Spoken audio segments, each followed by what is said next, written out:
Hey guys, so today is June 26th, I believe, and it's, not too cloudy, and I thought, you know what, now would be a great time to go and get some physical activity. And of course, my outfit of the day is douchebag mode, because of course we all know that these make the thumbnail. Oh, I'm also wearing my protein. These are kind of like, I don't even know what they're called. I thought they were underwear, but they're kind of like these little shorts or something. I love them for what I'm doing today, which is cardio, but not just regular cardio. I actually went for a jog this morning, and I was around the University of Toronto, which is this Hogwarts-style building. I don't know if you guys can tell. Sometimes I just like to explore Toronto because there's so much to do. And I wound up at this awesome, like a soccer field or something, and I thought this would be a great place, because it was empty at the time. I thought this would be a great place to do some HIIT, high intensity interval training. I like doing sprints as opposed to just regular cardio all the time. So we're gonna do a little bit of that today. So I actually went home, grabbed my stuff, and I came back because I wanted to film it. So guys, today we are doing 200 meters for 4 reps with 30-second rest breaks in between, aiming for a pretty decent level of intensity. I think I'm supposed to be doing about 35 to 40 seconds. Ideally, if I have to go higher, I'll go higher because I'm not that great at this yet. So 200 meters, 4 reps, 30-second breaks in between. Then I get to rest for 5 minutes and then repeat the process. Yeah, that's the workout of today. This is speed endurance training. So it's not as much acceleration or power based. This is like legit hardcore running. The whole point is if I want to run 100 meters faster, I can't die from a cardiovascular standpoint halfway through. I feel that I'm very fast out of the block for 50 meters, but then the next 50 meters I'm already getting tired. My body is not that great cardiovascularly, at least not as good as it used to be, so I need to improve that. So if I could run 200 meters without getting tired, I'll definitely be able to run 100 meters without getting tired and keep my effort, 9.5, 10 out of 10 throughout the entire run. And that's my goal, because guys, honestly, because if you're like super fast and you've got crazy power and acceleration, and you know that you can just crush anyone in like 30 to 50 meters, but then you get tired from a cardiovascular standpoint like halfway through the 100 meters, who cares? It's like those guys who say like, man, I used to squat 500 pounds, but my knees and I can't get the depth. No one cares. If you can't do it, you can't do it. Shut up and go fix your problem.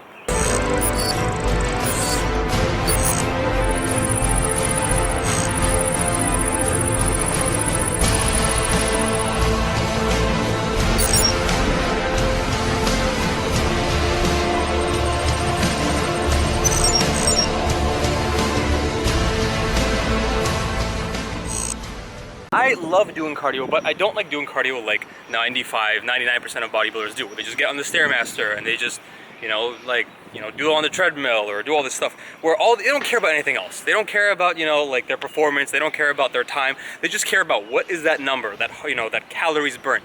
And that's great because it's important for me from a physical standpoint because I need to get shredded. But I also, guys, before I was ever a bodybuilder, I was an athlete, or at least I like to think I was an athlete. Maybe not a very good one, but I tried.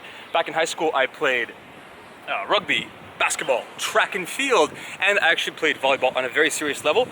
Fun fact, I went to the Junior Olympics when I was 15 for volleyball. So, I can move, I can do stuff. I'm not just, like pick things up and put them down. At least I used to be able to. Either way, that's what we're getting back into. Guys, so I actually have a coach, or I had a coach, or I got a program done. And I don't know this stuff. I know bodybuilding and fitness and nutrition. I know it pretty damn well. I'm not gonna say I'm an expert, but I wouldn't be doing this if I didn't feel confident in my abilities. But when it comes to track, I don't know much, I'll be honest. A good friend of mine right here on YouTube and social media, Instagram, Jared PC. I will link everything of his social media down in the description below. He is a Gymshark and Rise sponsored athlete or affiliate or whatever you want to call it. So, he's well known. And he is known on YouTube as the fitness/track guy. He's like a world-class level hurdler. And I really wanted to get back into it, but I don't want to just get back into it just for fun. I wanted to see performance-wise. I never wanted to just do, again, I don't just look at the calories burned. Do I factor that into MyFitnessPal? Of course, because I'm still a bodybuilder, first and foremost. But I want to get my performance better.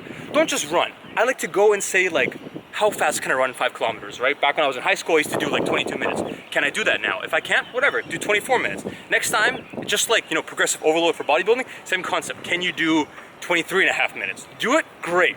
23 minutes, 22 and a half, 22. And maybe eventually I'll be able to break what I was in high school, which would be awesome because, I'm older and I haven't been doing this much and I'm 40 pounds heavier. So for me to be as good as I was from a cardiovascular and performance standpoint, as good as I was in high school when I was like a smaller, leaner, quicker guy, that would be awesome. So today for 200 meters, we're gonna be going there and back. That's gonna count, which kind of sucks because you're supposed to be going straight because you're not supposed to be doing like this kind of stuff, but we'll get over it, right? I mean, you make do with what you got. The fact that I even was able to find a little bit of space, free-ish space, is great. Let's look at everything from a glass half full standpoint. That is one of the problems living downtown. It kind of sucks for me because I'm not that kind of guy. So, there's like 10 bars and clubs within my area, which I've never gone to because I'm not really interested. That's just not my style. It used to be when I was younger. Now, I don't really care. It sucks, right? There's so many fast food joints. There's so many clubs. There's so many bars. I can think of 10 places to get like a vodka martini, but I can't find one area within like, 2 kilometers where I can actually go on like a regular jog. And yeah, so I found this and we're gonna try to utilize this to the best of my ability, and let's get started.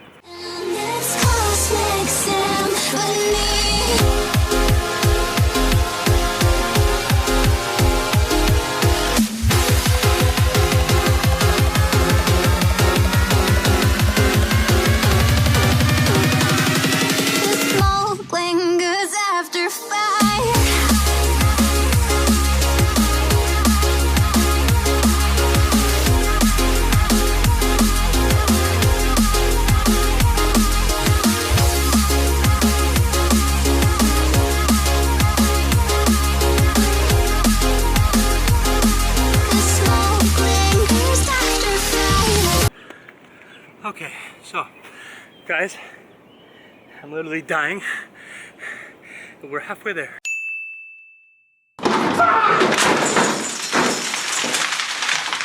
Hey guys, okay, so I was editing this video right now actually. I was putting together some track footage and I took a break and I went through my YouTube comments because that's what I like to do when I have a little bit of downtime, and I had a question which I thought would be great to answer here and inform you guys in case any of you are wondering this as well. So I had this guy ask me, I was on my most recent physique update video, and he says, hey man, you're looking really lean. He used the key word, he said you're looking dry. He was asking, how can I get that same level of conditioning? He was talking about how he recently broke through a fat loss plateau and like lost like 5 pounds or something. So before anything, good job, bro. And he was saying that even though he did lose some fat, he doesn't have that same level of conditioning from a visual standpoint as I do, and how can he get that? So before I address anything, guys, for those of you that don't know, dry is kind of like a bro terminology for just saying you look very, very lean. We're talking significantly lower levels of body fat, at which point your skin almost starts to look like it's like made out of tissue paper. It's very thin. It seems like the subcutaneous fat layer has been, depleted a very good amount. You kind of look like marble or like limestone, where your skin is just like plastic wrap covering your muscles. And number one, thank you, bro, but I really gotta disagree with you. I am nowhere near that level of conditioning. Now, I am lean, I will admit, and I have been getting leaner, but I have never actually been that grainy level of conditioning which you would see guys like Matt Ogus having, or maybe Christian Guzman when he's been down to his last few weeks of dieting. It's very hard to do. Some guys, they just can't do it, period, if they don't have the genetic capability for it, and or maybe they can, but they've never pushed that hard. So this time, that's one of my goals, guys. Pretty much like, I've been lean before. I've had abs, I've had serratus, but I've never, gone to that crazy level of conditioning where your skin is like literally like just sitting on top of your muscle with nothing else in between there. So that is my goal. There are 2 topics that guy who asked the question has to understand, and anyone else who is interested. Number one, when it comes to losing body weight, fat, you can't put a certain number on it and expect that to be it, especially in the beginning when you start out. Now, I talked about this in my most recent collab video with Student Aesthetics. If you guys haven't seen that, go check it out here. And I talked about it from kind of a mathematical standpoint, saying how like if you lose fat in the beginning, as a proportion of your total fat, it's not that much. Whereas later, once you've been cutting for a while, if you lose fat, it's like you'll have very little fat left anyway, so it's very hard for your body to do that. And if you do lose the fat visually, it's gonna make a big impact. But from a non-mathematical standpoint, are there, other things at play which could add to this factor, this effect? And then the answer is yes, because when you lose weight in the beginning, let's say you started a cut and you've lost a good amount of weight in the beginning, and you're not seeing as drastic visual differences as you may have expected. And there are 2 big reasons for this, in my opinion, which pertain to your body's physiology and the way that fat loss and fat gain and everything works. Number one, The initial decrease in weight, although significant and although quick, is not actually fat mass. Guys, I've talked about this before, there's a hierarchy of energy sources in your body that your body has to go through before it can get to fat loss. So number one is glucose, then glycogen.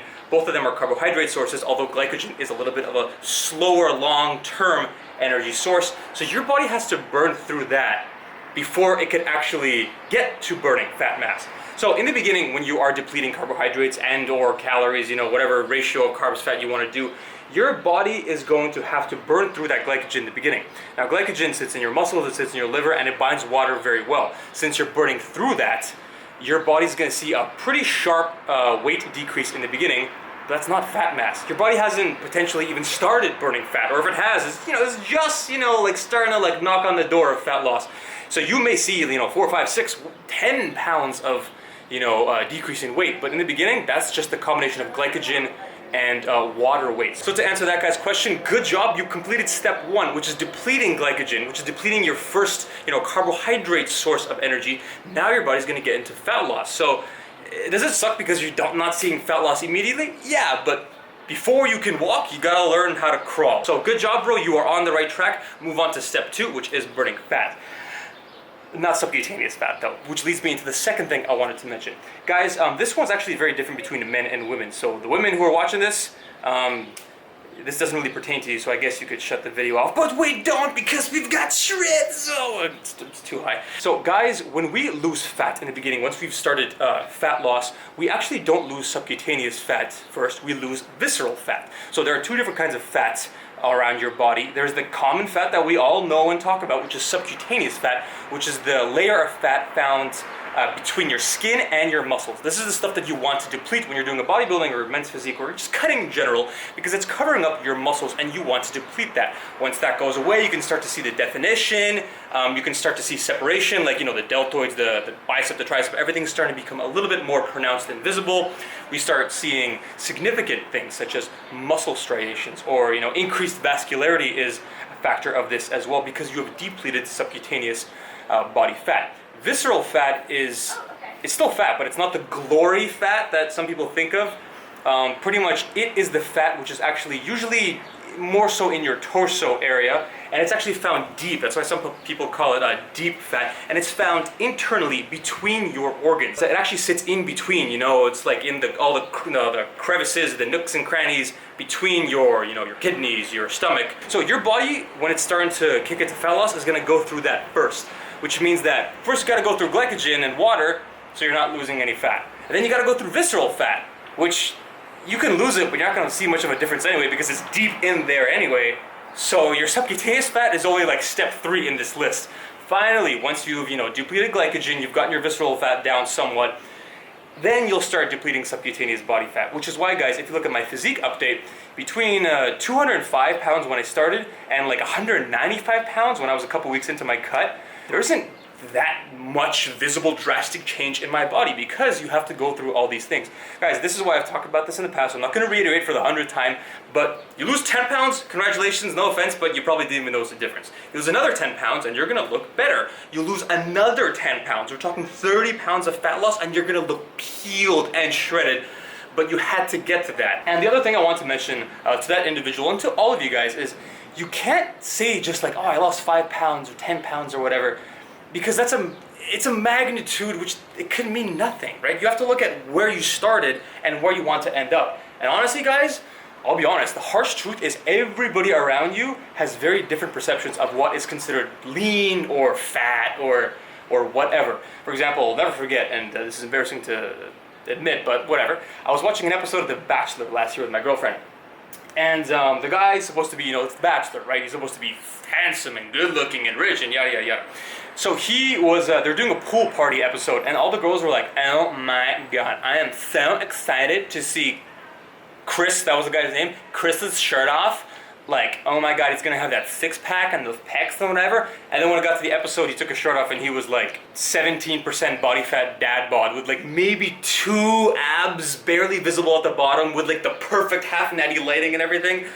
And it's just funny because for TV and for the general public, right, again, unfortunately, the USA is a very overweight country. Statistically speaking, don't quote me on this, but I believe almost a third of the country is obese and 2/3 of the country is overweight.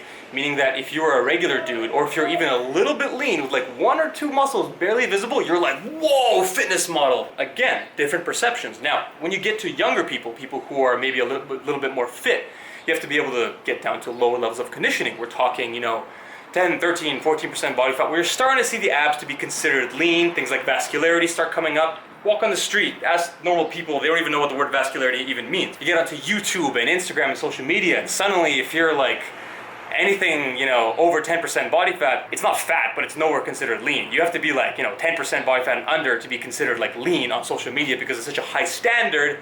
And then if you get to the highest level, which is like fitness models, men's physique, bodybuilding, at that point, if you're anything over like 8% body fat, you're not fat, but you're not stage ready. At that point, you have to have like weird things that the common public don't even know about. Like I said, vascularity. Like, walk up to normal people and show them a picture of like a guy with like crazy pec striations, and they'll be like, "What is that? What's wrong with your pecs? Like, it looks like you have got the Grand Canyon going on." They're just confused. They're mind blown. So to answer that guy's question, you're gonna have to dig deeper. It sucks, I know, but you know what? I was there myself, guys. The first time I ever did a cut, I don't talk about this that much because it's not embarrassing, but it wasn't a great start like I would want. When I first did a legit cut for my first bodybuilding show back in 2014 summer, I looked okay. I looked great compared to the regular person, but on stage I was like 178, 179 pounds. Guys, that's more than I am right now. And right now I've only been dieting for like 12, 13 weeks or so. And at that time I was dieting for like 20 weeks. But what I thought was lean, competition lean at the time, it wasn't. I placed okay because it wasn't a very competitive competition. It wasn't a very competitive organization. It was a very good like introductory show. Dip your feet in the water. It was a different organization, not the one I compete in now. If I look like that in the organization I compete in now, I'd literally come like last place and embarrass myself. And then last year, I looked so much better than I did the year before that in 2014. If you were to compare them side by side, you know how they talk about natural bodybuilders, how like once you reach your genetic potential, you barely increase a little bit? I think I put on a little bit of size, but the conditioning was ridiculous. Like, I weighed 169.8 pounds the morning of the show, whereas the year before I was like 178, 179 the morning of the show. And I definitely had equal amounts of muscle, if not more, which means we're talking like 9, potentially even 10 pounds of fat less than I was the year before, because what I thought was lean, it wasn't lean. And guys, same thing this year, because I need to beat my physique last year, and I am on track. So guys, that's what I want to show you. The guy who thinks that I've lost 5 pounds, why am I not lean yet? Guess what, bro? You gotta keep going, because maybe you started off at a higher body fat percentage, or maybe you're just, you are built that way. Maybe your fat distribution is different. Don't say like, I lost 5 pounds, why don't I look like you? Well, I've lost 25 pounds since I started cutting back in March, and I've still got like another, 10 pounds to go. And we have no idea what my height is, what your height is, what our starting body fat percentages are. So you can't just say a magnitude and say like, like 5 pounds and be like, oh, why don't I look like you? Dude, honest truth, you gotta go harder. Guys, thank you so much for watching this video. I appreciate each and every one of you. I wanted to start doing a little bit more of these vlogs, which are just simple, just let's come, sit, talk, throw in some workout footage. For example, today was track, and then the next couple days it's gonna be workout footage. That way I can put out a little bit more content, because I still have that mentality where it's like, my videos need to be amazing, but then I spend like 3 days editing it when so many guys message me and they're like, man, this is great, but we just want to see more. In that case, great. It kind of takes some of the weight off my shoulders. Don't get me wrong, I still want to put out high quality videos, but maybe I want to save that for the standalone videos, the informational topics, the videos by themselves. But when it comes to these vlogs, let's just, like turn on the camera, talk other topics that are interesting. Do you guys have questions? Quantity and still quality. Either way, thank you guys for watching. I love all of you.